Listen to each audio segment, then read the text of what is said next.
अर्थशास्त्र का अर्थ। अर्थशास्त्र सामाजिक विज्ञान की वह शाखा है जिसके अंतर्गत वस्तुओं और सेवाओं के उत्पादन, वितरण, विनिमय और उपभोग का अध्ययन किया जाता है। अर्थशास्त्र के पिता कौन थे? अर्थशास्त्र का पिता और एडम स्मिथ को अर्थशास्त्र का पिता कहा जाता है। उन्होंने एक पुस्तक लिखी थी, वेल्थ ऑफ नेशंस, जो कि 1774 ईस्वी में लिखी गई थी, जिसमें दुनिया के सभी देशों के संपत्ति के बारे में बात की गई है। एडम स्मिथ स्कॉटलैंड के रहने वाले थे। अर्थशास्त्र के प्रकार। अर्थशास्त्र को दो भागों में बांटा गया है। फर्स्ट है व्यष्ट एवं दूसरा है समिष्ट अर्थशास्त्र। व्यष्ट अर्थशास्त्र।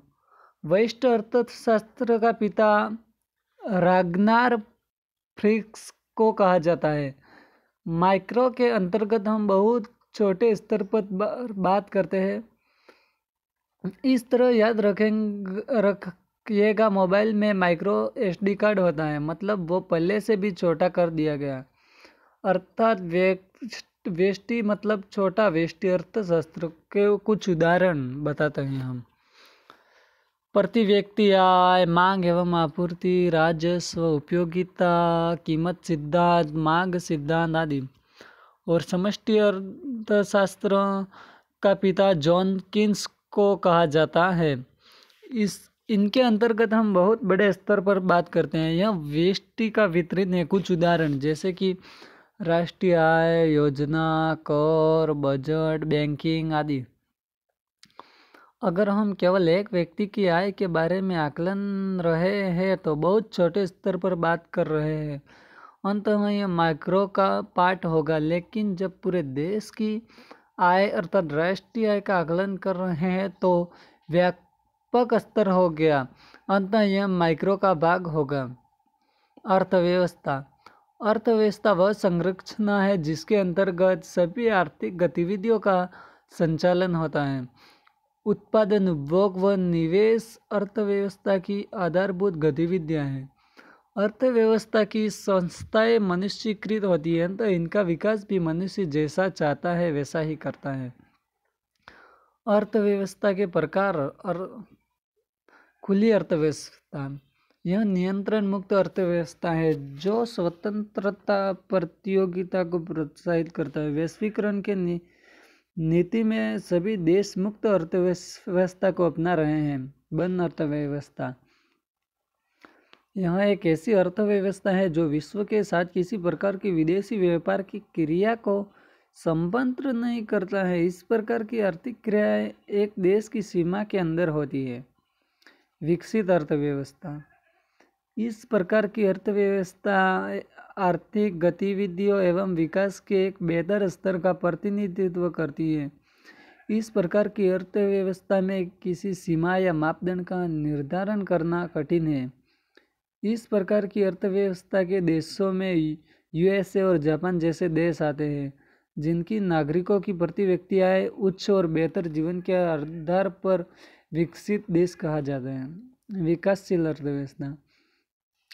इस प्रकार की अर्थव्यवस्था में ऐसे देश आते हैं जो अपनी पिछड़ी व्यवस्था से उच्च विकास की ओर प्रयासरत है, जैसे भारत। पूंजीवादी अर्थव्यवस्था। इस प्रकार की अर्थव्यवस्था बाजार की शक्तियों अर्थात मांग और आपूर्ति के सिद्धांतों के अंतर्गत स्वतंत्र रूप से कार्य करती है। इसे बाजार अर्थव्यवस्था के नाम से जाना जाता है। समाजवादी अर्थव्यवस्था। इस प्रकार की अर्थव्यवस्था कार्ल मार्क्स के सिद्धांतों पर आधारित व्यवस्था का प्रतिपादन करता है। इसके अंतर्गत उत्पादन के समस्त साधनों पर राज्य और समुदाय का नियंत्रण रहता है, जैसे सोवियत रूस। मिश्रित अर्थव्यवस्था। इस प्रकार की अर्थव्यवस्था में समाजवादी और पूंजीवादी अर्थव्यवस्था का मिश्रण होता है। आर्थिक संसाधनों के महत्वपूर्ण भाग पर राज्य का नियंत्रण होता है और उसी के साथ निजी क्षेत्र को विकास का अवसर प्राप्त होता रहता है, जैसे भारत। अर्थव्यवस्था के क्षेत्र। केंद्रीय सांख्यिकी संगठन द्वारा अपनी राष्ट्रीय आय की पहली श्रृंखला में भारतीय अर्थव्यवस्था को 13 क्षेत्रों में विभाजित किया गया था, परंतु केंद्रीय सांख्यिकी संगठन ने अपने द्वितीय श्रृंखला जो कि 1966 एवं 67 में जारी की गई थी में भारतीय अर्थव्यवस्था को 3 क्षेत्रों में प्राथमिक, द्वितीयक और तृतीयक क्षेत्रों में विभाजित कर दिया। प्राथमिक क्षेत्र, इस क्षेत्र में कृषि, वन क्षेत्र, मत्स्य क्षेत्र और खाने आदि प्राकृतिक संसाधन शामिल है। इनसे द्वितीय क्षेत्र के लिए कच्चा माल मिलता है। द्वितीय क्षेत्र, इस क्षेत्र में प्राकृतिक उत्पादों के विनिर्माण प्रणाली के जरिए अन्य रूपों में परिवर्तित किया जाता है, जैसे गन्नों से चीनी बनाना और गुड़ का निर्माण करना। इसे औद्योगिक क्षेत्र भी कहा जाता है। तृतीय क्षेत्र, इस क्षेत्र में परिवहन, शिक्षा, होटल, भंडारण और संचार और सामुदायिक एवं व्यक्तिगत सेवाएं शामिल होती हैं। इसे सेवा क्षेत्र भी कहते हैं।